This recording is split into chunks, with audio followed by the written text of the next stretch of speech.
23,000 ლარის ღირებულების საჭადრაკო დაფა და ფიგურები ახლით შეიცვლება. ეს აუცილებლობა მას შემდეგ დადგა, რაც საჭადრაკო ფიგურათა უმრავლესობა გამოუსადეგარი გახდა. 32 ფიგურიდან, რომელიც ბათუმის ბულვარის ადმინისტრაციას 2500 ლარი დაუჯდა, 6 გატეხილია, 1 კი დაკარგული. უბრალოდ როგორც საჩვენებელი ხედი რაღაცა, მაგრამ გამოუსადეგარი დაჩა.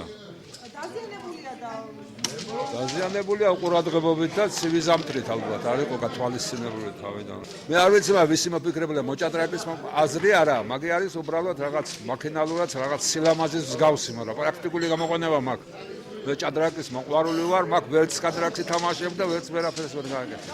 საჭადრაკო მოედანს ბულვარის დაცვის თანამშრომელი იცავს. მიუხედავად ამისა, მოქალაქეების განცხადებით, ფიგურებს ხშირად ბავშვები გამიზნულად აზიანებენ. ისინი ნაკეთობის დაბალ ხარისხზეც ამახვილებენ ყურადღებას. მოპარული არც ერთი არ არის, просто გატყდა თამაშთვის ბავშვები გადაადგილების დროს, ზედმეტი ამბავით, რა ქვია, ზოგს არ ტყავენ, ზოგს ამბავი, მოდიდა ძალიან სუსტი დამზადებულია და ტყდება. გადაადგილებით. არასტანდარტულადაა გაკეთებული, როგორც უნდა იყოს ისეთნაირად, რომ ასეთები აქვენ გაკეთებული იყო უწინათ, სანამ აქ გააკეთებდნენ და წლეობით იყო, ათეული წლეობით და არაფერი დაზიანებული არ იყო.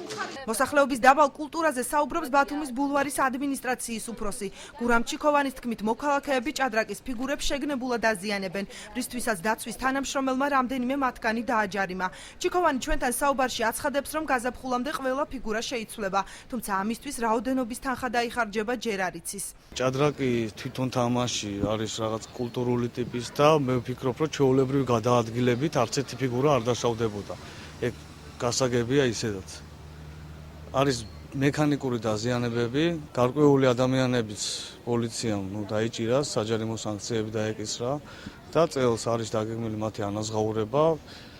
აი გაზაფხულამდე, გაზაფხულზე ყველა ფიგურა აღდგენილი იქნება. ბათუმის ბულვარში საჭადრაკო დაფა 2013 წლის გაზაფხულზე დაიდგა.